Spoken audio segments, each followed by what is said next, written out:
Bonsoir à tous, formidable de voir une salle comble ce soir. Merci beaucoup d'être venus si nombreux à cet événement qui est donc organisé par Digital Realty, une soirée qui est consacrée à cette thématique Building the Future with AI Hubs. Alors c'est une soirée d'ailleurs qui a vraiment l'IA au cœur, à tel point d'ailleurs que vous l'avez aussi dans vos casques si vous avez pris un casque, puisque ce soir c'est une soirée en 2 langues, un peu d'anglais, un peu de français. Donc si vous voulez une traduction, vous avez un casque et le casque est opéré par de l'intelligence artificielle. Alors l'intelligence artificielle, on va évidemment beaucoup en parler. Nous allons évoquer cette transformation numérique qui traverse aujourd'hui les entreprises. Nous allons parler de nouvelles technologies et puis aussi des méthodes évidemment qui permettent d'implémenter ces technologies, des infrastructures qui les supportent et qui vont répondre aujourd'hui aux besoins de vos entreprises, de vos utilisateurs. Alors nous sommes dans un lieu qui est assez magnifique, hein, qui d'ailleurs est déjà décoré pour Noël, ça nous met dans l'ambiance, donc la Samaritaine. La Samaritaine, c'est au cœur de Paris, et Paris, c'est au cœur aussi de la stratégie de Digital Realty, parce que c'est un lieu très important. Il y a dans la région parisienne pas moins de 13 infrastructures Digital Realty, mais Fabrice Cocchio, vous en parlerez beaucoup mieux que moi, je vous propose de me rejoindre sur scène.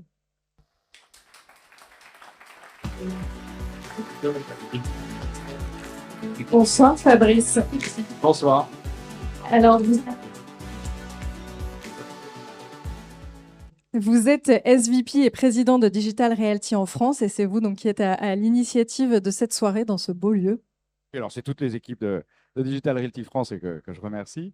Puis d'abord, je voudrais remercier tous nos invités d'être présents avec nous. Welcome to our English speaking guests. And I hope that we can use the AI to get some translations because we might speak a bit in French also.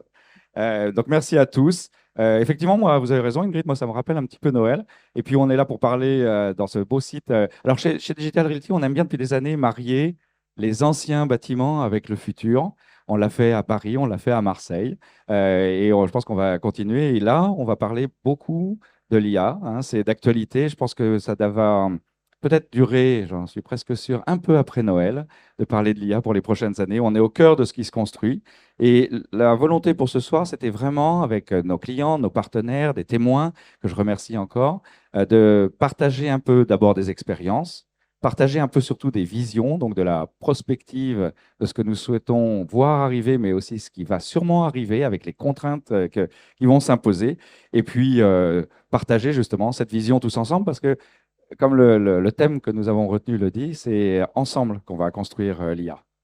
Alors effectivement, on va parler IA, on va parler HPC, innovation, technologie. Peut-être un premier mot pour commencer, ou plutôt des premiers chiffres. Digital Realty en chiffres, ça donnerait quoi ?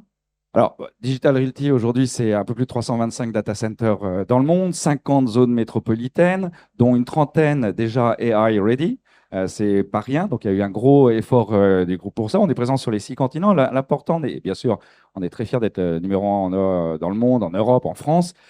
Mais le but, c'est pas le livre Guinness des records. Le but, c'est de pouvoir aider nos clients à pouvoir déployer justement à travers cette plateforme qu'on appelle plateforme digitale, hein, à travers le monde entier. Il ne faut pas oublier qu'on fait le tour du monde en moins de 2 secondes avec les câbles sous-marins notamment et les transmissions entre nos différents campus de data centers. C'est surtout de pouvoir aider nos clients à réaliser cette fameuse transformation digitale de leur entreprise, de leurs usages.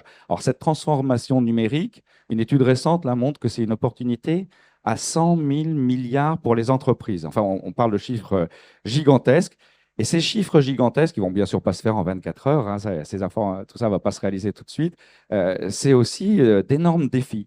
d'énormes défis, notamment d'infrastructure, sur la façon dont on va construire les data centers pour pouvoir héberger tout ça, comment nos clients et partenaires vont pouvoir déployer les hardware et les softwares pour faire de l'IA, et puis surtout, ne jamais oublier qu'il faut échanger cette donnée. Alors, cette data, elle a la particularité de devenir peut-être un or noir, comme on dit. Je ne sais pas si c'est un or noir, mais en tout cas, cette data, elle a la particularité de faire que ce développement numérique, qu'on connaît depuis des années, moi j'ai la chance de diriger ça depuis 25 ans, donc j'ai un peu vu des évolutions, en fait, on passe de l'économie numérique à l'économie de la data.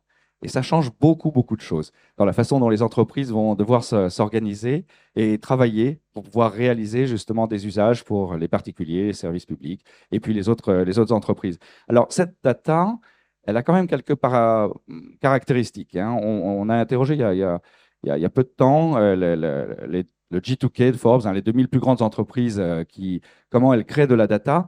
Et cette data, elle croît à 140% par an. C'est juste monstrueux, hein, cette création de data. Ça veut dire qu'on fait quand même x10 tous les 6 ans, si on calcule vite, hein.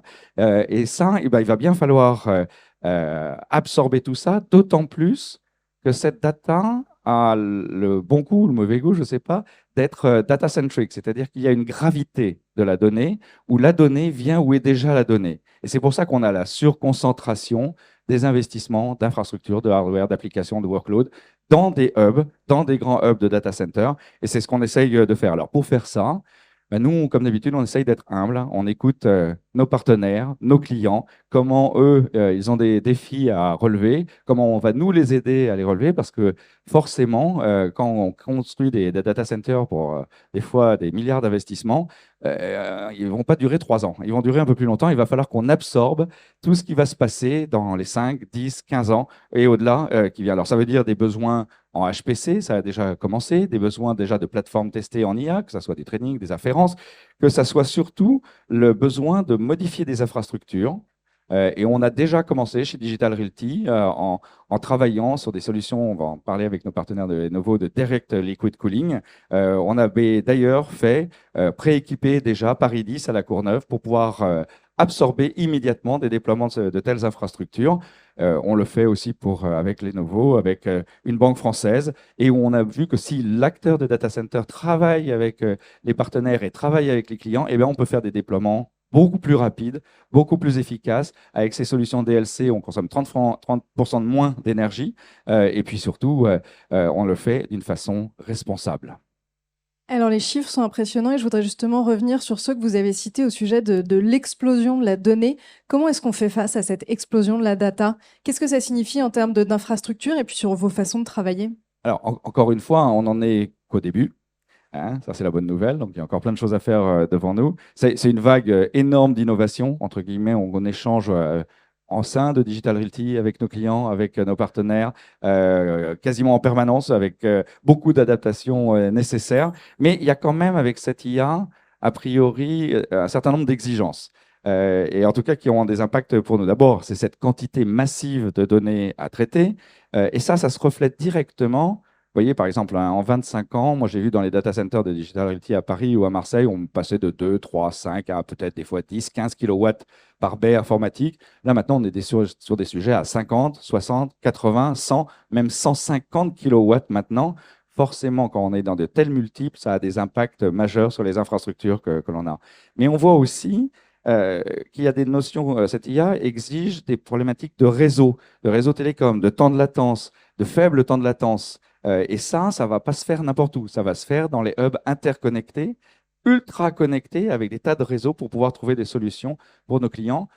Ça va avoir aussi des exigences de sécurité, hein, ou voire même de souveraineté, comme on peut le penser dans certains pays, et c'est tout à fait légitime. Et puis, bien sûr, des problématiques d'évolutivité, parce que honnêtement, je ne suis pas sûr que tous ici dans la salle, on sait exactement ce que sera l'IA dans 5 ans. Voilà. Donc tout ça, ça veut dire qu'il va y avoir un formidable besoin de hubs de data center. Encore une fois, dans les hubs métro où nous sommes présents. Alors nous, on n'est pas visionnaires, hein, on est très humble, on essaye d'écouter vraiment ce que vous tous ici, vous allez nous dire et comment ça se passe et comment ça va se passer pour qu'on puisse s'adapter. Alors je sais, vous venez de le dire, vous pouvez pas faire de prospective à 5 ans, mais je me dois quand même de vous poser la question. Quelle est un peu votre vision quand même pour l'avenir? Est-ce qu'il y a des tendances que vous voyez se dessiner malgré tout? Bon, je l'ai dit, hein, les deux grandes tendances, c'est quand même une très très grosse densité électrique, une surconcentration. Hein, notre prochain projet à Paris, région parisienne, c'est 200 mégawatts de data center. 200 mégawatts, c'est un cinquième de tranche nucléaire. Ça a forcément des enjeux, y compris pour les territoires dans lesquels nous nous installons. Et puis, c'est aussi des formidables défis sur la partie refroidissement. Hein. Les lois de la physique n'ont pas changé. 1 kilowatt d'énergie, c'est 1 kilowatt de chaleur, il faut refroidir. Et donc là, il y a des enjeux avec, justement, on écoutera des gens bien plus compétents, je pense, que moi sur ces travaux et de R&D qu'il y a en ce moment. Mais je pense que l'idée fondamentale, hein, c'est pour ça qu'on a voulu réunir cet événement ce soir, c'est que c'est tous ensemble qu'on va pouvoir réaliser l'adaptation nécessaire pour traiter cette IA à toutes les échelles, mais il faut se dire que nous, en tant qu'acteurs de data center, il va bien falloir qu'on mette la première brique pour construire tout ça et le faire, encore une fois, j'insiste, dans une dimension environnementale responsable. Sinon, ça va coincer. Effectivement, il y a beaucoup de thèmes que nous allons creuser ce soir avec plusieurs invités. Oui, alors encore une fois, je voulais vous remercier tous d'être ici. Il y a, je pense, d'énormes, et je pense qu'on le pense tous, d'énormes opportunités devant nous pour adopter, embrasser, comme on dit, ces progrès de l'IA. Il va falloir être tous ensemble intelligents, hein, efficaces, interconnectés. Et puis, bah, pour parler un petit peu justement de toutes ces transformations de l'industrie et du monde qui nous concerne, moi je suis très heureux que Chris Sharp, notre executive vice-président et chief technical officer du groupe Digital Realty, soit avec nous ce soir. So, Chris, really a pleasure to have you with us tonight. So, if you can come on stage and share your insights about AI and the evolution.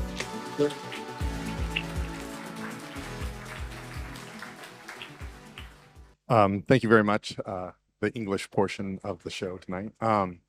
Thank you for the hospitality. So, one of the things that I often get the chance to speak about AI all around the world, it's universal in that it's pervasive. There's not an industry, there's not a vertical that's not being impacted by artificial intelligence. And I think one of the things that I often get asked about is the disruptive nature of it. And so one of the things we spend a good bit of time with our group and just talking with customers at events like this is how can we help you get on the right side of disruption? And that disruption comes in many, many form factors. And I think one of the things that, was highlighted earlier in Fabrice's conversation is data. And one of the things that we also try to really emphasize is we were foundational in building the cloud to the scale that you've seen today. And I think that's an important understanding where lessons were learned there. And if we can remember back, if you're as old as I am and have been doing this for as long as I have, private consumption of data is everything. And so if you remember early days of the cloud, we were consuming it over transit. So that's something that we always watch in the market is to say, listen, how can we as a collective industry start to talk about private consumption, not only of new data sets, but also a distinct set of different language models, large language models. And so all these pervasive models are distributed all around the world. Data sets are distributed around the world, different types of storage arrays, different type of GPU as service providers. All of that has to come together to, quite frankly, meet the demand that we're seeing in the market today. I think one of the biggest challenges, just speaking from Digital Realty's perspective, is what's happening within the four walls of the data center.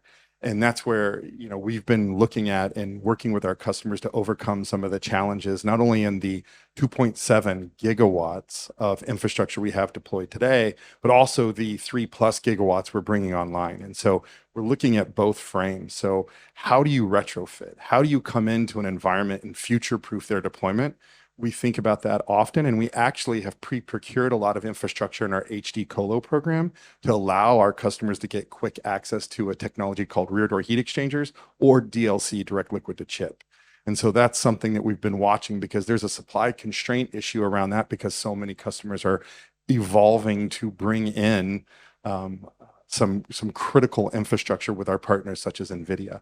And so that full technology stack that they've been bringing to market is represented by most of a majority of our customers are buying that technological stack. So how do we support that in an efficient fashion, not only from a retrofit, but then also from new builds? So these large arrays of multiple hundreds of gigawatts of capacity coming online over 10 years, how do we do that in a form factor where we have 100 megawatt blocks coming online in a lot of our critical markets? So that's something that we're always watching and just delivering that power, but then how do you cool it? And so that's where the designs that we've been looking at for some time now are modular. And that modularity not only happens in the electrical distribution, but also in the cooling.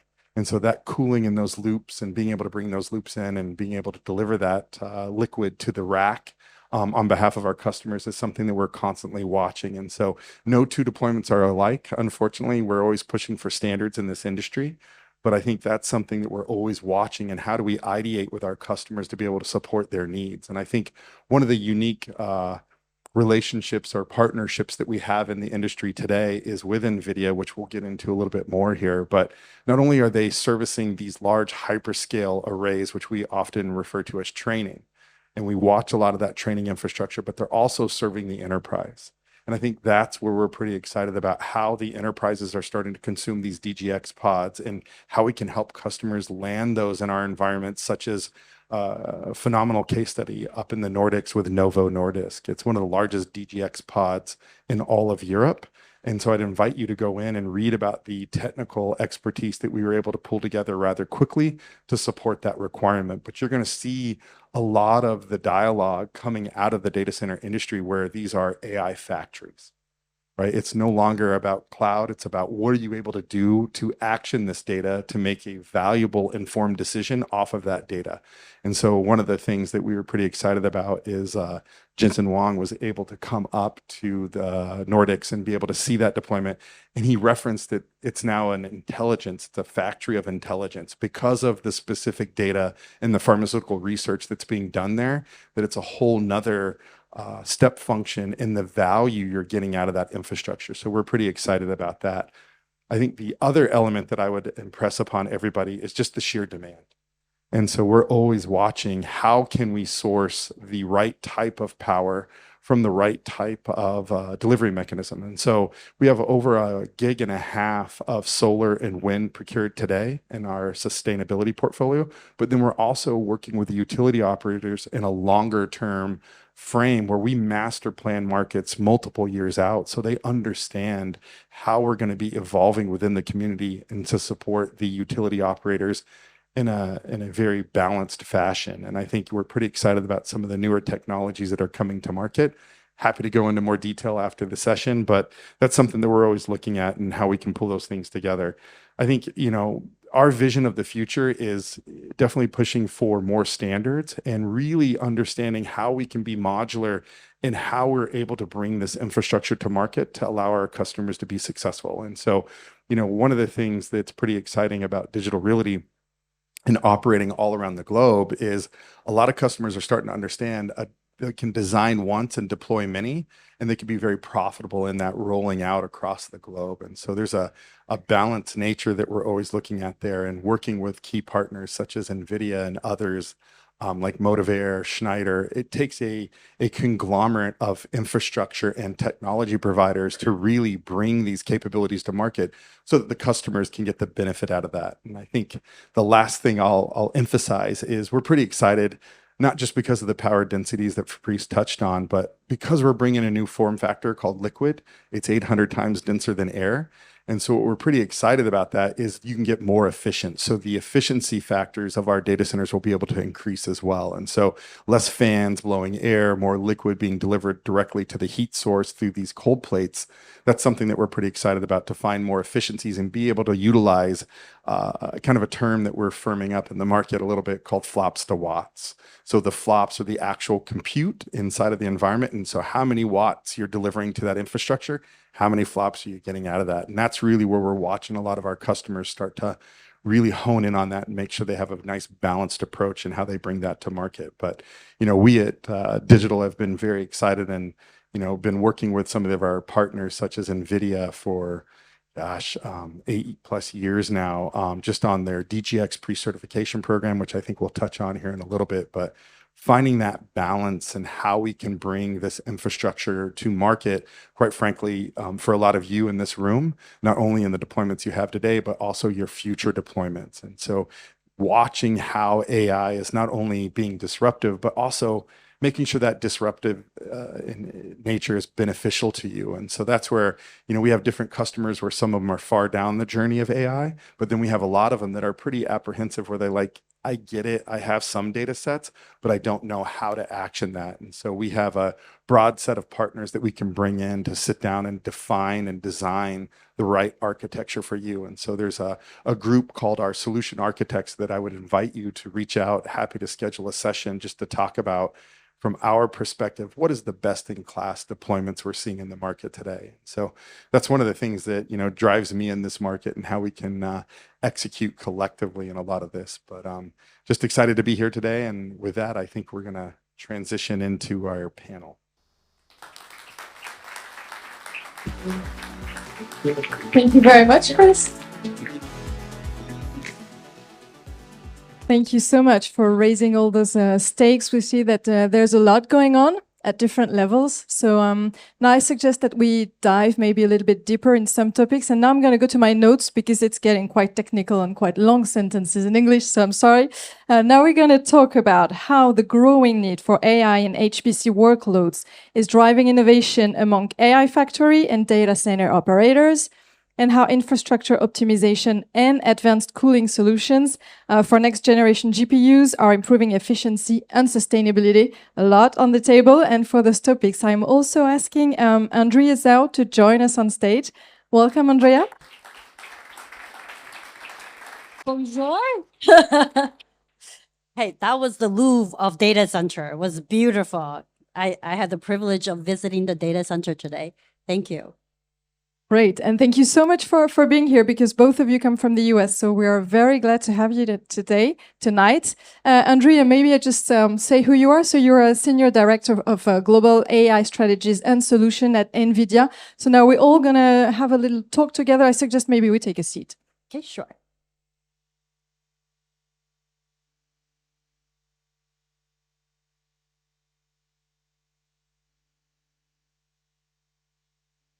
So let's go to the topic directly. I have a first question, which is for both of you, actually, Andrea and Chris, because I would like to know how do your company's values but also vision align when it comes to advancing technology and data center infrastructure? Okay. You go first, Andrea? Chris already gave you a preview on our vision. So imagine the world is filled with AI factories, and the input into the AI factory is two things. One is data, right? You need data to output intelligence. And think of data, input data in different format. It could be audio, could be text, could be image, could be amino acids, it could be brain waves. And it goes through this called generative AI, large language model. And then the output is a generative text, 3D images. Could be protein, could be a speech. So the world is full of potential now. That's why I didn't call this Wall Street call. It's the iPhone moment for AI. So it has arrived since November, about 2 years ago. So we're really excited about that. So data comes in and produce intelligence. But what to operate AI factories is the energy. And that's why my partnership, our partnership with Digital Realty, super important, because that's the data center, the co-location, along with MEP, mechanical, electrical, plumbing equipments in the data center, which drives the backbone for AI global factory. So now imagine the input is data and energy, the output is intelligence in the form of AI tokens for the business. So that's our vision, which is, imagine all the AI factories for businesses humming and operational 24/7. In terms of the value that NVIDIA brings to the table, is that we believe that there's high return on investment across all industries. We see AI everywhere. For example, when you guys go on Teams, like this is what we do every day now, but Copilot just summarize it for you. It increases your productivity, right? It saves you half a day of typing your notes. Recently I have my own physical mammogram. And, I went to my radiologist and she's like, hey, how about you pay $50 and have AI co-predict if you're going to have breast cancer or not?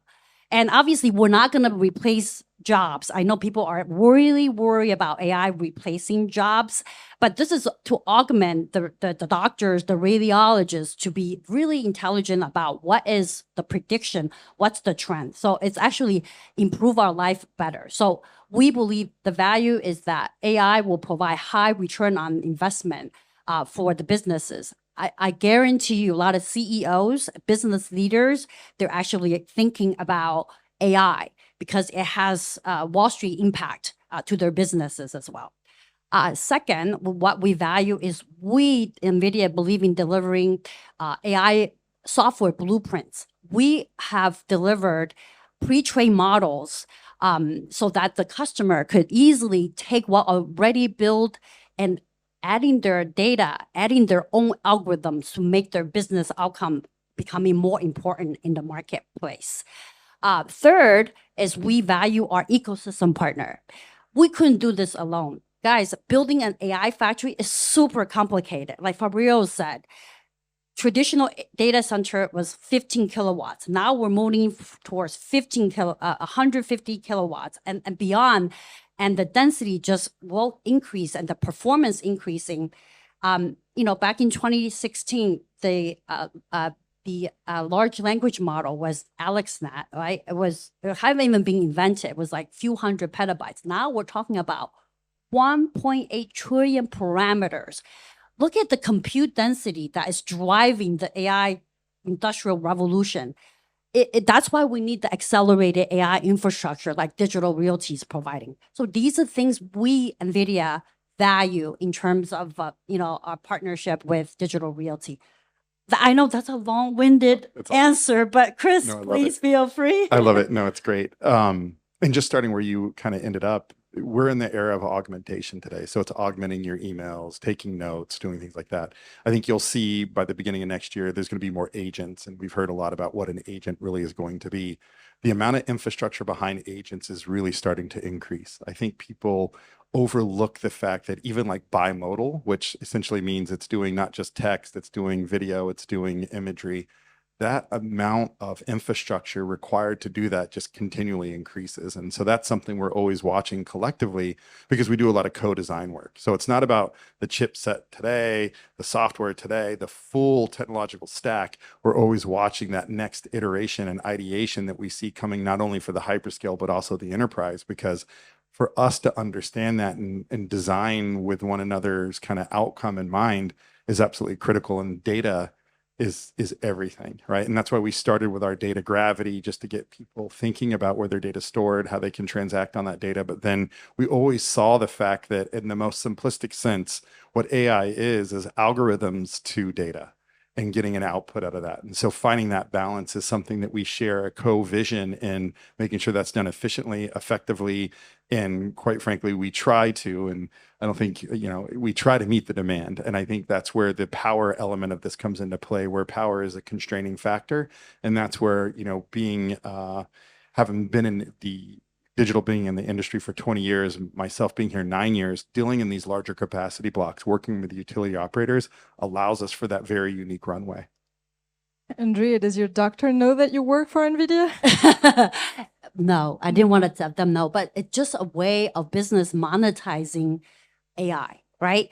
Recently, my CEO also went to Japan and he just did a keynote yesterday, if you guys watch. He basically are doing AI RAM 5G. And he said for every dollar that, CapEx spend on 5G, the businesses are making $5. So I encourage you, if your business, think about how AI could augment your business and make it more profitable. Yeah, what kind of opportunities do you see? Well, I think Chris stole my thunder, but we believe digital human AI agent, it's about $125 billion of market. And NVIDIA has been working on this for many, many, many years. 3 key foundations. One, we have to have an ecosystem of partners that take our solution and bring innovation to the market. So I'll give you an example later, but that's the foundation, which is the ecosystem. Secondly, NVIDIA developed technologies like audio to face. When you talk to AI agent, you want to make sure there's facial structures and they're actually real time. So we have facial to audio agent that it's available. And then we also build on our large language model. We call NeMo. We train on internet on a very frequent basis where we gather data real time. And third is we have a rich heritage in graphics. So when you talk about the agents, their eyebrows will be moving. And in fact, we call our CEO has an avatar called Toy Jensen. And he has a little scar when he was growing up. You know, he fell somewhere in the market, and they also depict that very vividly. So it's digital human coming to real life. And you feel like you're talking to a friend. I'll give you an example. During GTC this year, there was a patient out of surgery, and she was sitting on the sofa. She was really tired. She had an iPad in front of her, and the agent just, was talking to her, and she had a dog next to her to comfort her. She's like, feeling after surgery, what kind of medication should I be taking? So let's call the agent Sophia. Sophia right away in real time answers, say, hey, you should be taking penicillin, And, and then she's like, well, how about my allergies? What should I do? So your personal information is behind data center, like Digital Realty's data center. And it's very personalized for you because there's a HIPAA requirements. So that digital human type of use cases is very pervasive across enterprise, healthcare, automotives, life sciences, as I said, and financial services. So it's pervasive across multiple industries. And that's how we go to market together as well. Hey, Chris, maybe you should have AI agent in your data center as well. Well, it's funny, like we actually do utilize a lot of algorithms to watch different types of water utilization, different filters. So it's definitely evolving rather quickly to find those efficiencies.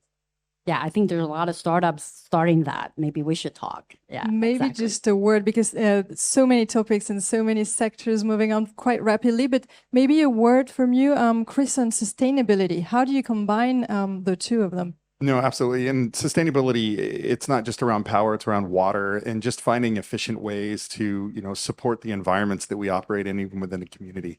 So one of the things we do is, as I alluded to, we do watch and we have a lot of filtration systems, and we utilize water in certain markets where it's afforded to us, but just being good stewards of that water. So we've been able to save hundreds of thousands of gallons, and just watching if there's a filter that needs changed or pumps don't run at full speed all the time. So variability.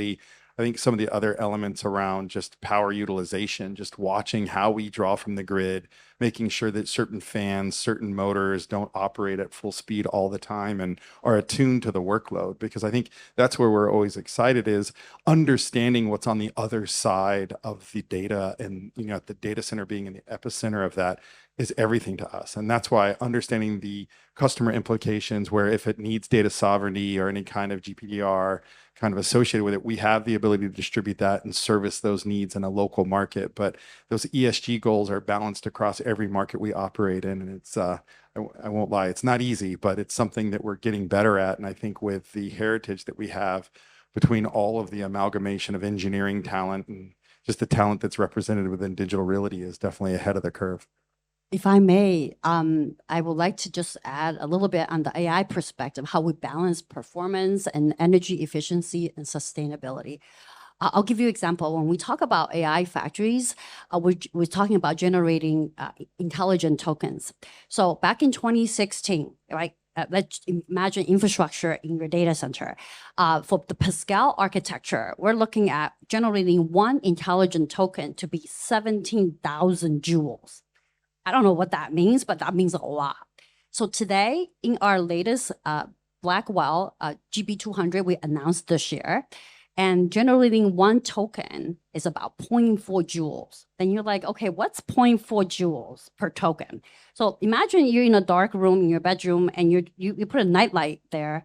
That's how much energy has saved. Incredible performance now, but at a lot more efficient manner. So that's how we kind of see it. So And I can see as well when you speak that you work well together. So maybe could you elaborate a little bit on that and how you each other influences maybe your roadmap for NVIDIA, for digital realty? Yeah, so I joined NVIDIA about 5.5 years ago. My day one was to, running this incredible data center ecosystem. Chris, I think we met six in years ago, right there, right? And I have to say, Digital Realty is an elite NVIDIA data center provider. And that is hard to earn in NVIDIA. Elite just means very special. So Chris and I have been working together for 6 years. I would say, Chris, it's not always been rosy. I would say we had I think I still have some scars from some of the DGX test drive. We think we still have some equipment in your London data center. But anyways, we learn a lot together. We are better together in terms of go to market.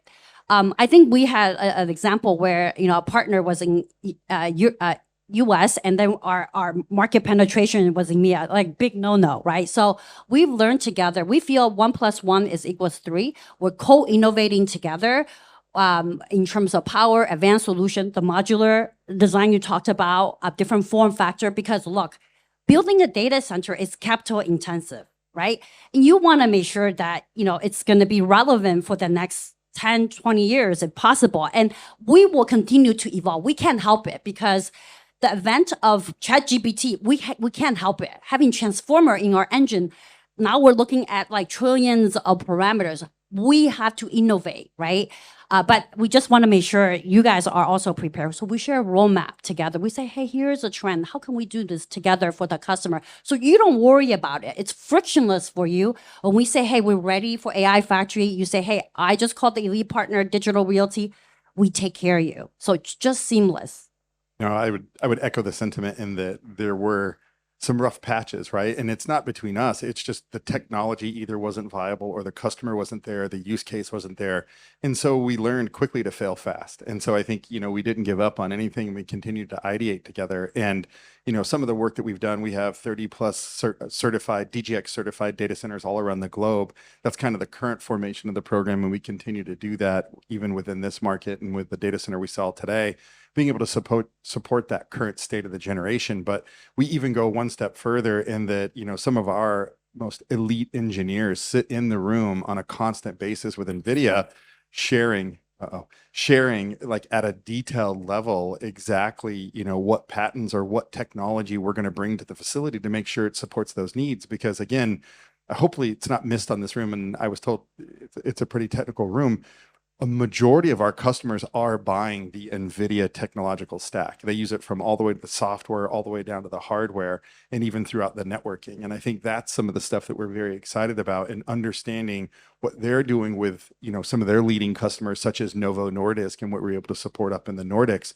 But then also, where are we going to go with that? And so we're pretty excited about the going beyond the four walls of the data center, just being able to enable that in a broader kind of market, if you will. Yeah, we NVIDIA go to market with our reference design. We eat our own dog food. Before we launch any product, we have to make sure, everything looks, past qualification, validation, many. I can't do this without my partner, Digital Realty, because it's hand in hand, and we have to, bring the solution, the entire AI Factory to the market. Before you cross the Atlantic the other way, maybe a few words on what you see coming, the trends that you see coming. Okay, well, 2 years ago, ChatGPT arrived. So it's prompt engineering. You type in, the context and generating content. What the age of generative physical AI robot is coming. So no news to you. Tesla already announced the robotic program, and you're going to see a lot more of that type of capability coming. So we're super excited about that. No, absolutely. I'd echo the sentiment that robotics is something we're very excited about. And if you ever get the chance, definitely see their headquarters, because they have an AI innovation lab. It's pretty mind-blowing. It's exciting times. Yeah, sounds very exciting. Thank you so much for coming here My tonight. pleasure. Always. Thank you. Thank you very much.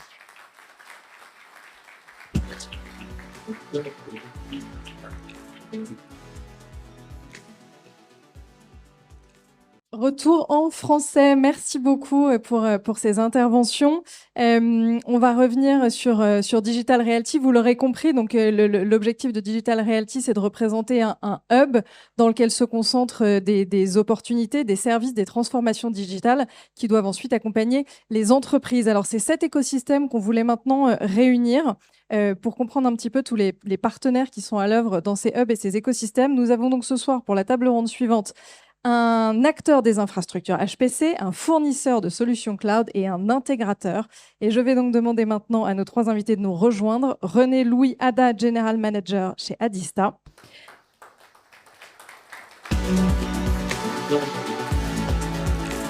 Christophe Le Sur, Chief Executive Officer de Cloud Temple. Et Jean-Christophe Morisseau, directeur général France chez Lenovo Infrastructure. Bonsoir à tous les 3. Merci beaucoup à vous aussi d'être avec nous ce soir. Et là, on a un thème pour notre discussion. On a un thème qui est celui du ROI. Pas simple le ROI quand on parle évidemment d'intelligence artificielle. Donc, je vous fais confiance pour nous fournir des réponses très concrètes et très argumentées, n'est-ce pas? Et on va commencer tout de suite avec vous, Christophe Le Sur, donc Cloud Temple. Et ma première question, elle est plutôt sur l'amont de la phase, sur le projet IA. C'est-à-dire que comment est-ce que quand on a ce type de projet, on intègre la notion de ROI le plus en amont possible, évidemment?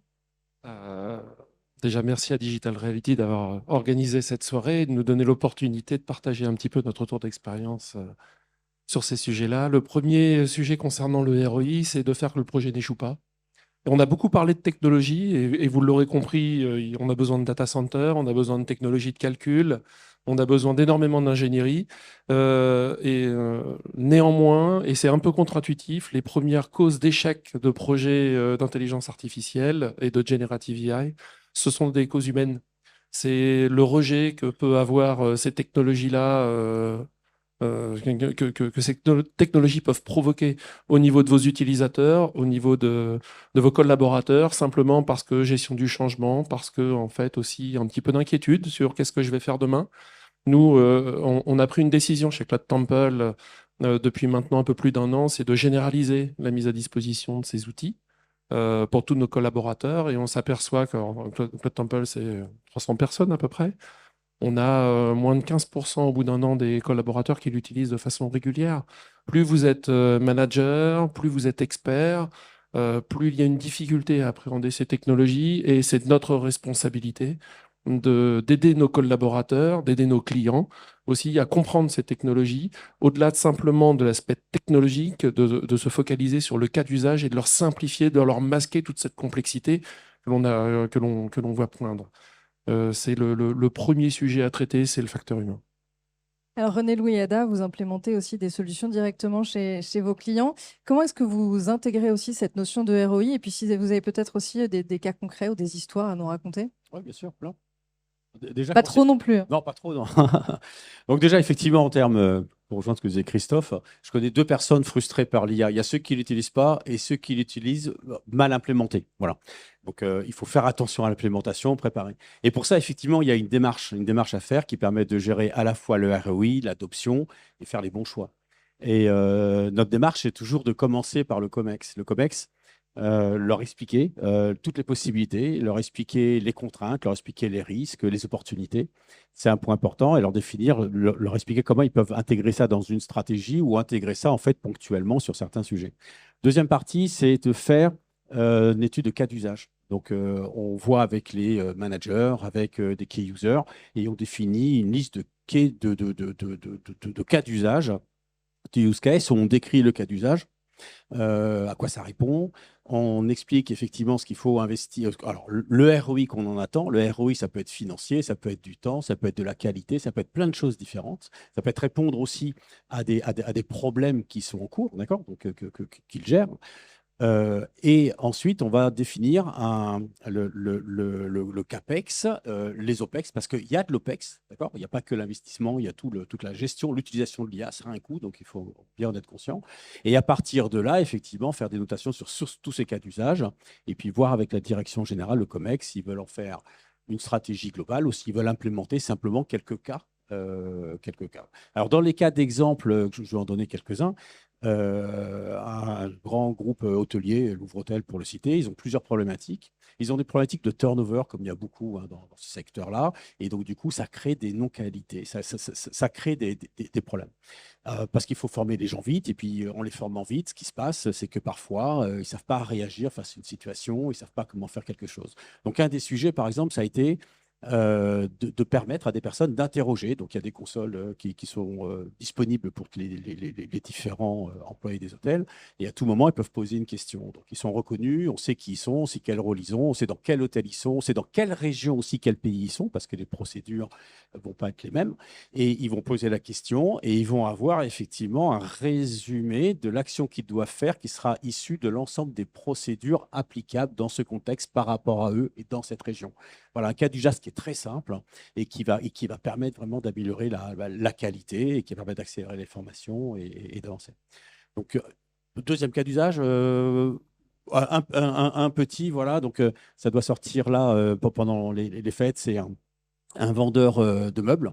Et lui, sa problématique, c'était tout autre, c'était marketing, c'est que comment je peux être dynamique sur mon site web.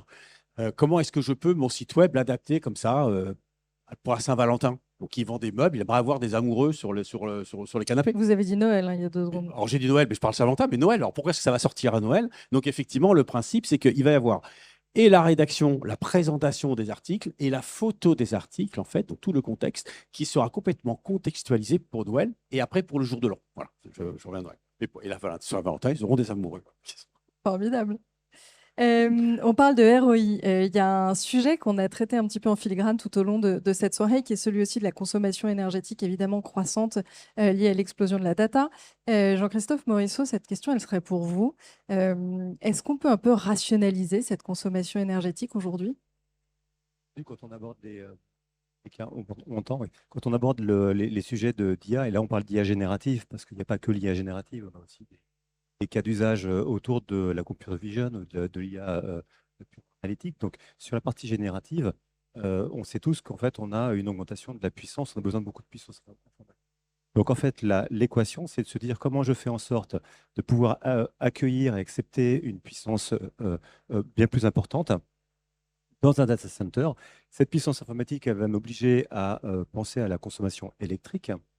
Et cette consommation électrique, elle vient avec un petit souci, c'est qu'en fait, plus je consomme, plus je dissipe et plus je perds d'énergie. Et donc, ça, c'est la deuxième dimension, la dimension de la consommation électrique. On en a parlé effectivement en filigrane. Et le troisième élément, c'est l'utilisation des mètres carrés. Parce qu'en fait, on a besoin d'ajouter de la puissance, mais ça prend de la place.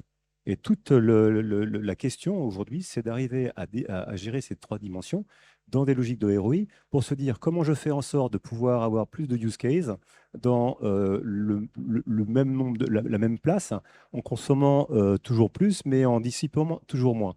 Donc c'est vraiment ça l'équation. Et c'est ces sujets-là qu'on aborde quand on traite les sujets d'IA. Donc là, on a parlé des cas d'usage au niveau des utilisateurs. C'est un peu l'image du paquebot où en fait tout le monde s'amuse sur le pont. On est tous avec nos coupes de champagne et plus ça va, plus on boit. Mais à la cale, il y a des gens qui travaillent. Et en fait, il faut que le bateau continue à avancer et puis il doit aller de plus en plus vite. Nous, on est à la cale. On utilise vraiment tous les outils à notre disposition pour faire en sorte de travailler sur l'efficience avec des équations à plusieurs inconnus. Et c'est tout l'enjeu de ces questions de ROI, d'optimiser ces trois éléments principaux.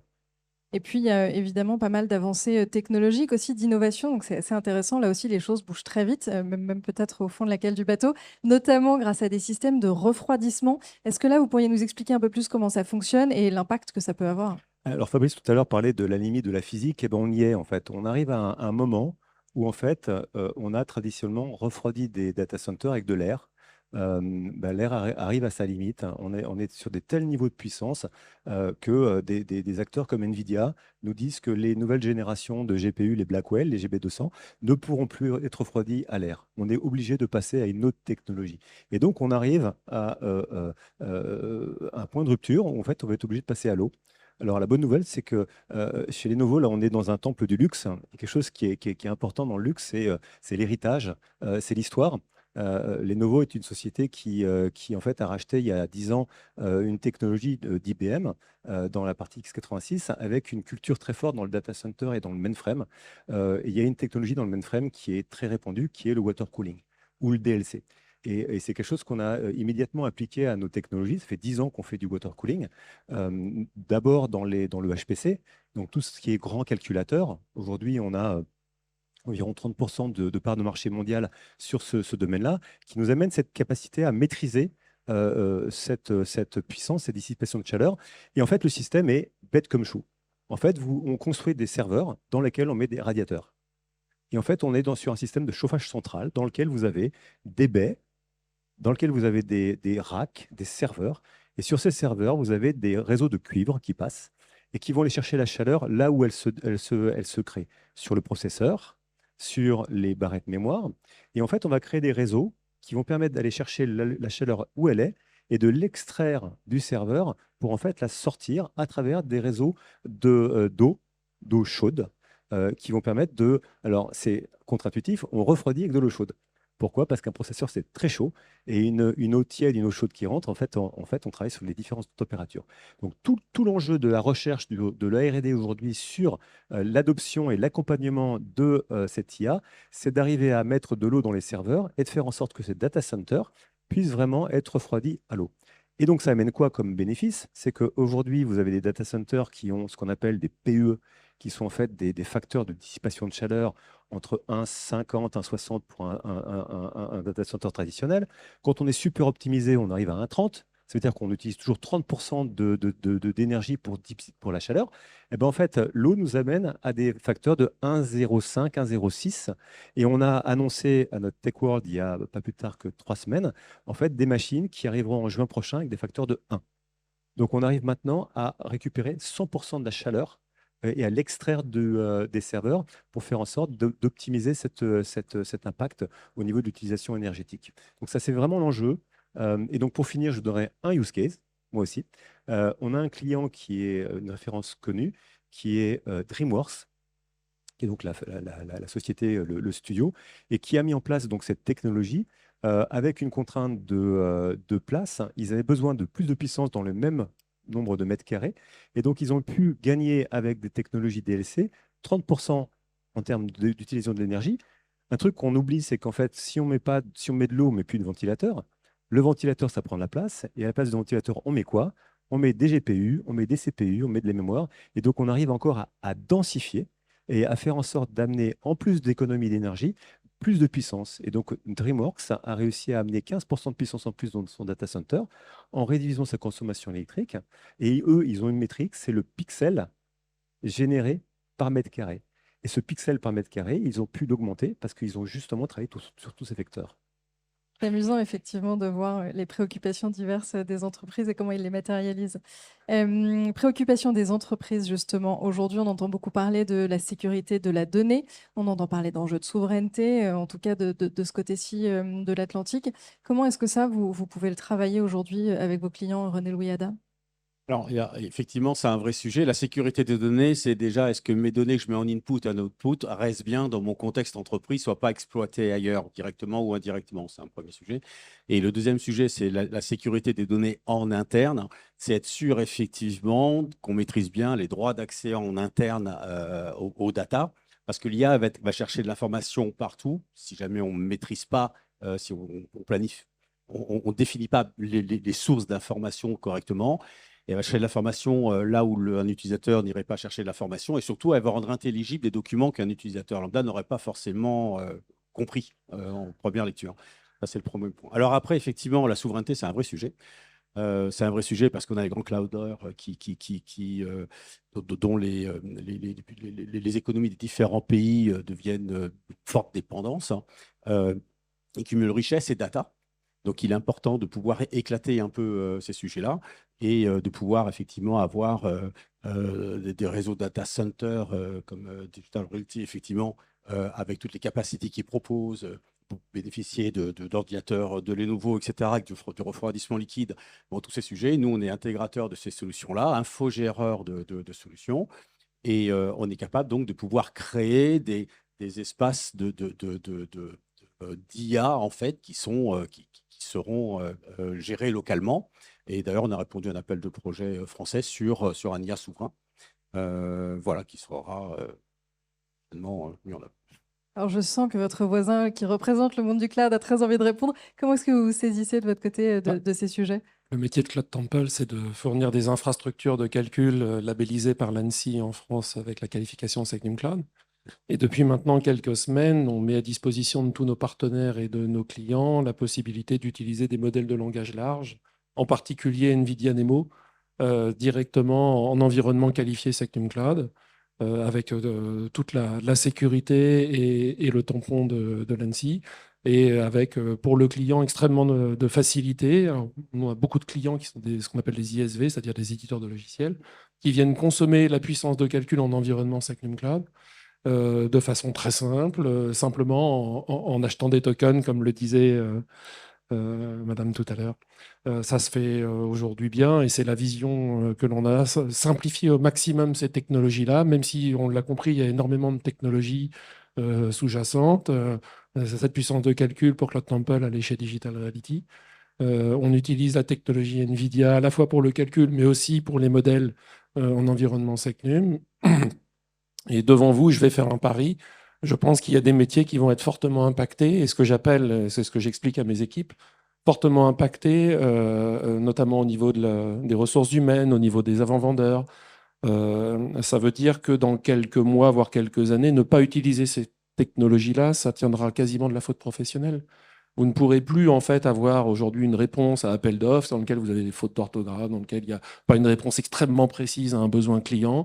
Vous ne pourrez plus en fait avoir une analyse fine d'un certain nombre de sujets dans les métiers. Ce ne sera plus acceptable parce que la technologie sera massivement disponible pour augmenter le niveau de qualité attendu par le client à coût fixe. C'est pour ça que, et c'est peut-être si j'avais une seule chose à dire à l'Assemblée, poussez vraiment au sein de vos entreprises, vos utilisateurs, vos personnels à se former et ayez des programmes de transformation de vos propres entreprises en interne autour de l'intelligence artificielle. Posez-vous tous la question aujourd'hui, est-ce que vous faites votre travail au quotidien en utilisant ces outils-là? Je pense que pour malheureusement une majorité d'entre vous, au-delà de quelques questions à ChatGPT pour traduire quelque chose, résumer un mail ou une réunion, ça ne va pas beaucoup plus loin. Or, aujourd'hui, la technologie permet d'avoir des développements logiciels complets de façon totalement automatisée, avec une documentation qui est totalement automatisée pour répondre à des besoins temps réel d'utilisateurs. Les gens qui font notamment du helpdesk, les premiers niveaux de réponse de helpdesk, aujourd'hui, vous avez des technologies qui permettent de remplacer complètement ce premier niveau avec un niveau de qualité qui est absolument incomparable, multilingue. Ça va impacter fortement. Et la seule question, en fait, que, à titre personnel, en tant que patron de Cloud Temple, je me pose, c'est je préfère penser le changement que changer le pansement. Difficile de rebondir après ça. Dites-vous qu'on est à l'aube d'une révolution industrielle. Pour les plus anciens d'entre vous, vous l'avez peut-être vécu avec l'apparition d'Internet. L'apparition d'Internet, on a eu quelques années pour s'y préparer, entre guillemets, fin des années 90 jusqu'à milieu des années 2010. Là, on est sur des évolutions qui se comptent en semaines et en mois. Il y a une vélocité dans cette révolution technologique qui n'a jamais été aujourd'hui perçue dans le monde réel sur les 30 dernières années. C'est de ce niveau-là. On a cette chance, moi je considère que c'est une chance, de vivre une révolution industrielle. C'est de ce niveau-là et c'est cet impact-là que vos clients et que vos entreprises vont devoir affronter.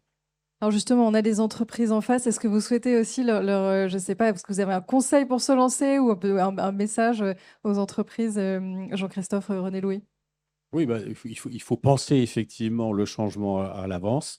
Il faut le réfléchir, le planifier, se faire accompagner. Ça va vite. Et en fait, il y a beaucoup de craintes effectivement de l'IA par les utilisateurs. Ils ont peur de perdre leur poste. Mais si jamais ils n'appréhendent pas l'IA, ils vont perdre leur poste. S'ils appréhendent l'IA, ils garderont leur poste. Ils vont développer leurs capacités. C'est avant tout un sujet humain. La première cause de rejet, j'insiste, hein, je l'ai vu chez au moins 5 clients et je l'ai malheureusement vu et je le constate en interne, c'est l'humain. C'est la peur du changement et que va être mon métier demain. Et ça, vous le savez tous, hein, la gestion du changement au niveau des collaborateurs. C'est du temps, c'est beaucoup de temps, beaucoup d'explications, beaucoup de formations. Et c'est là-dessus, en fait, qu'il faut se concentrer et nous laisser Digital Realty, Dista, Lenovo, les aspects plomberie technique. Exactement, On est des plomberie plombiers et des technique. électriciens, c'est vrai que c'est un beau métier aussi. Moi, je pense que si on arrive tous à commencer à avoir plus de maturité par rapport à la technologie, on a pris une grande vague là depuis 2 ans, et qu'on commence à remplacer artificiel par augmenté. Ça n'a rien d'artificiel. En fait, on est dans un sujet d'augmentation, d'accélération. On est sur des algorithmes qui n'ont rien d'intelligent. Et on est sur des outils modernes qui nous permettent d'augmenter, d'accélérer notre productivité, le service au client. Et je pense qu'à partir du moment où on aura tous intégré qu'on est dans cette logique d'accélération et d'augmentation, et qu'on sortira un petit peu du mythe de l'intelligence artificielle, je pense qu'on aura fait un grand pas. Et il y a tout un travail d'éducation à faire, d'explication à tous les niveaux de l'entreprise. Je ne suis pas sûr que ce soit à nos collaborateurs qu'il faille le plus expliquer. Si vous prenez aujourd'hui des taux d'adoption d'intelligence artificielle, de ChatGPT par exemple, ou Copilot, vous posez la question à une assistance qui serait composée de jeunes de 18 à 25 ans qui sont tous des étudiants. Je pense qu'on doit être sur des taux d'utilisation à 200%. L'adoption, elle est déjà là, si vous voulez. Donc demain, nous, chefs d'entreprise, nous, dirigeants, il va falloir qu'on intègre ces générations qui sont natifs. Et c'est un vrai enjeu. Et il faut qu'on comprenne que c'est vraiment un mouvement de fond qui va vraiment transformer. Et charge à nous d'expliquer, d'accompagner ce changement et donc d'enlever ce mot artificiel pour arriver à le rendre beaucoup plus, je dirais, consommable, Je suis acceptable. d'accord. Tout à l'heure, quand je parlais effectivement de perte de poste, que si jamais les utilisateurs ne se mettent pas, pour les plus anciens, voilà. Mais c'est vrai aussi pour les entreprises, hein. C'est un facteur de compétitivité. Et si les autres entreprises concurrentes ont plus de compétitivité, c'est un vrai sujet. Les plus gros consommateurs de tokens sont les alternants. Ça doit pousser en fait le management à réfléchir. Et je te rejoins, René Louis. Les premiers à former, à convaincre, c'est le COMEX, quoi, c'est le comité de direction. Vous êtes le moteur, le principal moteur de réflexion dans vos entreprises, d'où va cette entreprise, qu'est-ce qu'elle fera et à quel prix, dans quelle valeur elle va produire dans les années qui viennent. C'est maintenant en fait que sur ces sujets-là, ça se joue.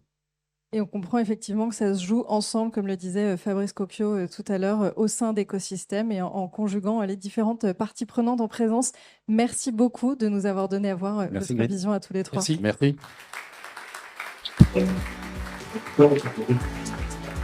Merci.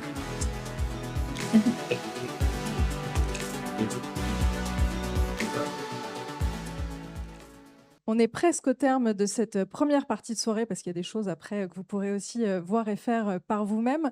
On voulait clôturer sur une ouverture, une vision, quelque chose qui s'éloigne peut-être un peu de notre sujet premier, mais qui y contribue aussi. Et pour ça, on a demandé à Fabien Viau de nous accompagner ce soir parce que Fabien Viau, il a travaillé chez Google pendant longtemps.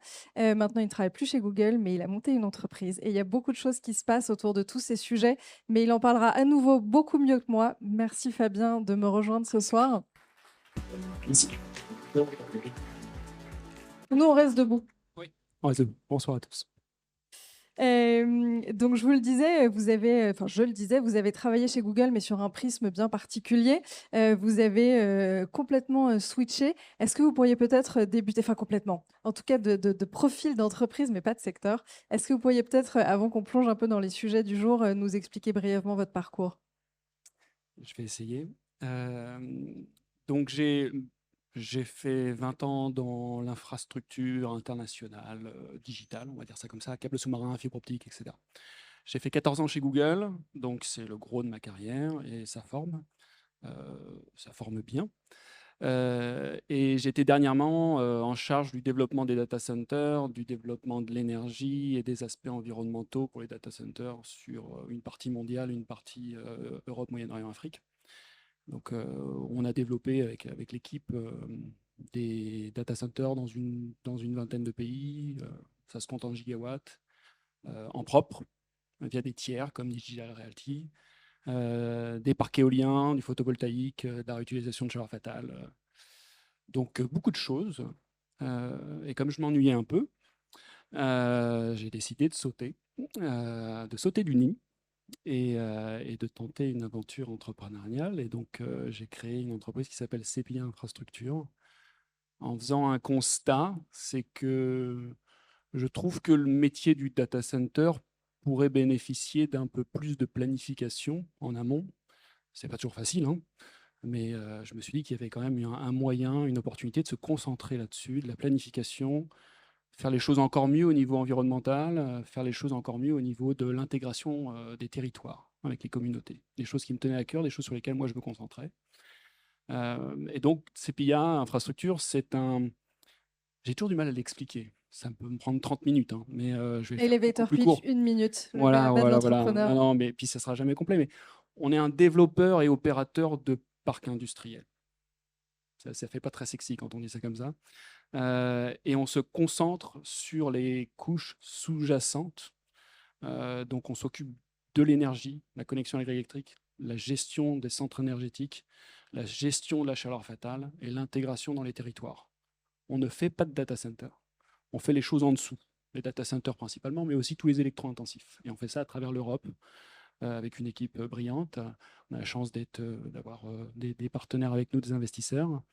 Et donc, on essaye d'être cet intermédiaire entre le métier du data center que l'on connaît très bien, puisqu'on l'a fait nous-mêmes, et on connaît les difficultés, on connaît les intentions, on connaît les motivations, et les territoires, avec leurs besoins de création de jobs, de comprendre, de les comprendre, et de faire les choses bien au niveau en poussant les sujets de transition énergétique et d'intégration sociétale.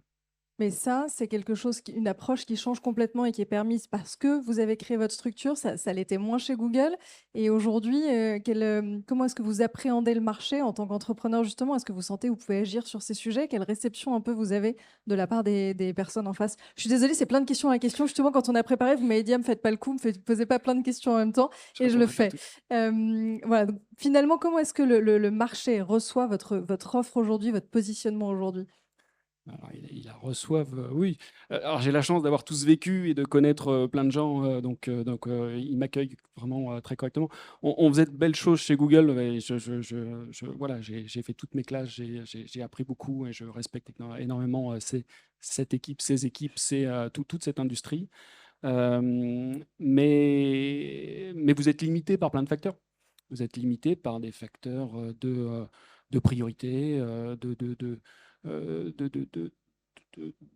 de nécessité d'exécution, de nécessité économique, etc. etc. Donc en sautant le pas, j'ai beaucoup perdu. J'ai beaucoup perdu de des milliers de ressources derrière moi et de cette équipe phénoménale qui nous portait, de cette marque. Mais j'ai gagné la liberté, la liberté de choisir. Cette semaine encore, j'étais à l'étranger.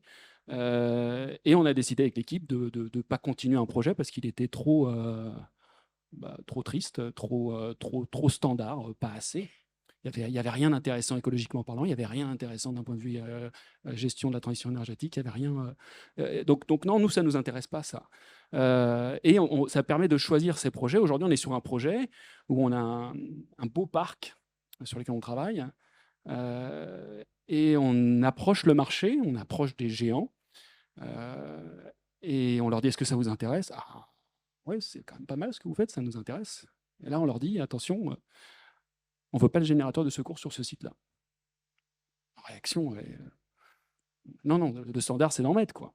Il dit: non, mais à cet endroit-là de la grille électrique, vu la façon dont on va vous connecter, ça fait aucun sens de mettre des générateurs de secours. Ça ne fait aucun sens. Il n'y en a pas besoin. Et c'est du carbone dépensé pour rien.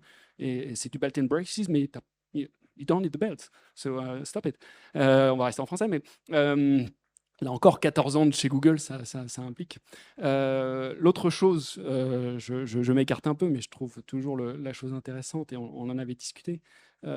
Ça change beaucoup de choses dans ma liberté de choisir, dans notre liberté de choisir. Ça change beaucoup de choses personnellement, de retrouver sa liberté. Je ne m'étais pas perdu, mais au final, c'est vrai que 14 ans, et on a parlé tout à l'heure avec Fabrice, 14 ans ou 25 ans dans des boîtes comme ça vous teinte. Pas négativement, mais ça vous teinte. Et et permettre de se retrouver libre, c'est aussi phénoménal de se retrouver soi. En revanche, ça a un impact sur toute la famille. Ou quand j'ai annoncé à mes enfants que je quittais Google, on m'a dit bah, non, non, non, non, non, c'est pas possible.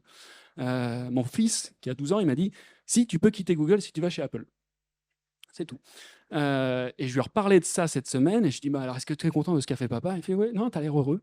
Je pense que tu as fait le bon choix. Tu as l'air très content. Puis en revanche, moi à l'école, je dis toujours que tu travailles chez Google. Je vais revenir à quelque chose de beaucoup plus terre à terre, mais pas tant que ça finalement, c'est l'humain aussi. Tout à l'heure, vous disiez que vous aviez recherché, de l'impact. Aujourd'hui, on a beaucoup parlé d'infrastructures, de choses assez techniques, technologiques. Est-ce que vous pourriez peut-être rappeler ce que ça change sur un territoire quand on s'implante? Même si j'ai bien compris, vous ne construisiez pas de data center, mais peut-être donner à voir l'impact économique en fait de tout cet écosystème aussi? Alors chaque cas est différent au niveau de sa taille, au niveau de sa couleur, de sa localisation géographique. J'aime bien prendre cet exemple je trouve que des data centers ont été mis parfois à des endroits non naturels de la société. Et pour des raisons de latence, pour des raisons simplement d'ancrage de l'ancien data center qui était à côté. Et je pense qu'on voit ce besoin gigantesque de capacité de calcul et donc ce besoin gigantesque de data center. Et on voit le questionnement de la société. Et la société est assez schizophrène. On est en train de se plaindre sur WhatsApp et sur Instagram, et au final, qui est trop de data center. Mais, et donc, il y a pour moi, c'est aussi l'histoire de planifier en avance et d'expliquer, d'aller aux bons endroits de la grille électrique, parce qu'il ne faut pas... ce que je dis souvent, c'est que l'énergie venait au data center jusqu'il y a quelques années, et certaines personnes ne réfléchissaient même pas à l'énergie, vraiment.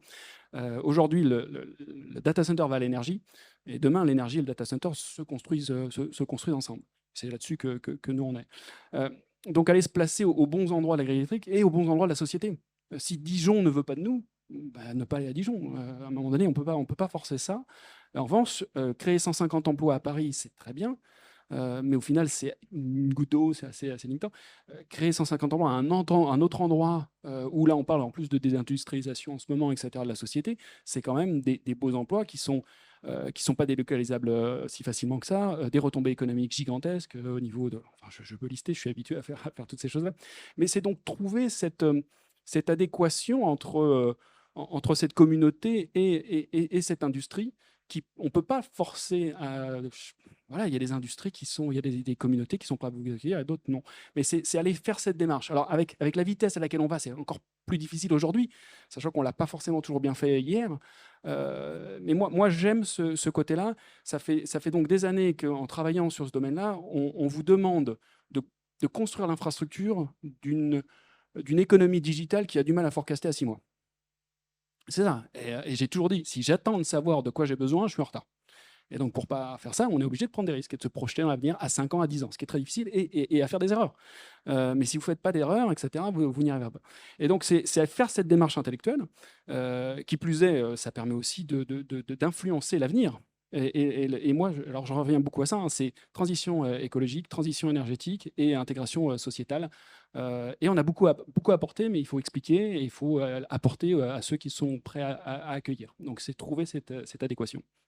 Transition écologique, durabilité, impact. On a ce soir des intervenants qui sont américains. On sait qu'il y a des différences aussi de perception, d'implémentation, de prise en main de ces sujets.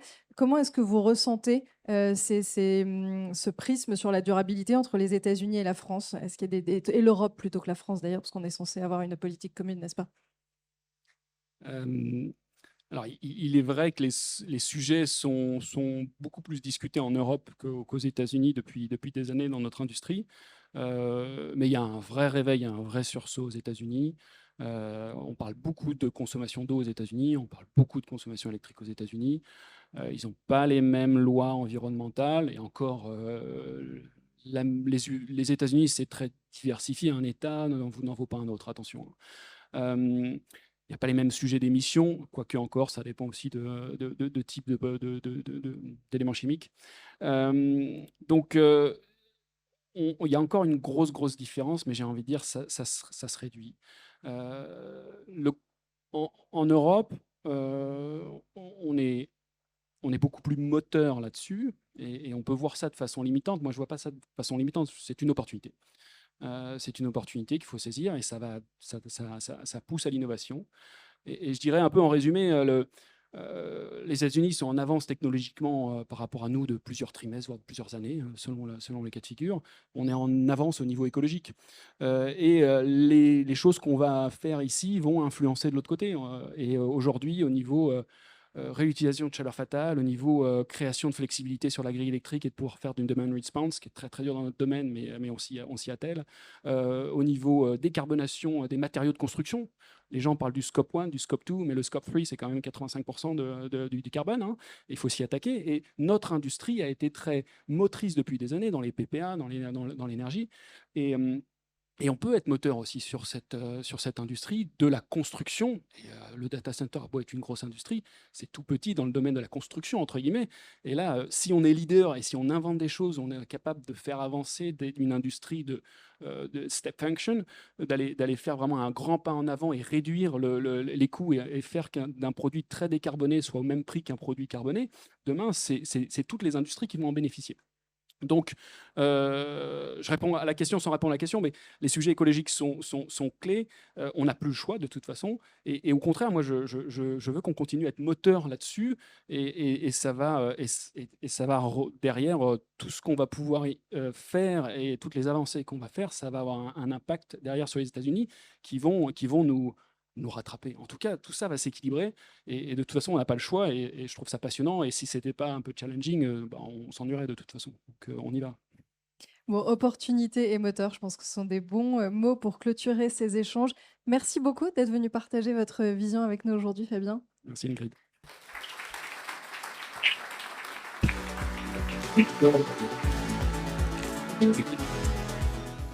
Fabrice Cocchio, vous l'avez lancé cet événement, je vous propose de venir le conclure. Pas simple, hein, il y a beaucoup de sujets qui ont été abordés. C'est ce qu'on voulait. Merci encore une fois à tous pour votre présence. Thank you really very much for all our English speakers tonight and being with us. Je pense qu'on a essayé un peu vite, hein, un peu moins d'une heure et demie, de dessiner un peu ce qui se passe tout de suite. Hein. Certains d'entre nous ont insisté, ça se passe tout de suite. Et c'est surtout une révolution, sûrement. Moi, je reprends les mots de Christophe. C'est clair que Christophe, pardon, c'est ça qui va se passer. Et donc, il faut qu'on s'adapte un petit peu.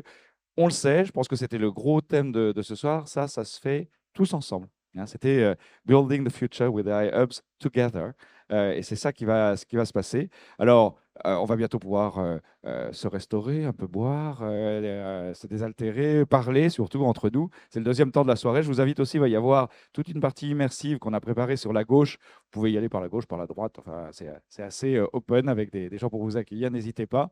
Je voulais vraiment vous remercier. Je voulais particulièrement remercier parce que je pense, comme vous appréciez la teneur réelle des échanges et des présentations. Alors, je voudrais demander à Chris, Andrea, Jean-Christophe, Christophe, René-Louis et Fabien de venir à côté de moi pour faire une petite photo, puis après, on pourra enfin aller dans la deuxième partie. Merci encore à tous.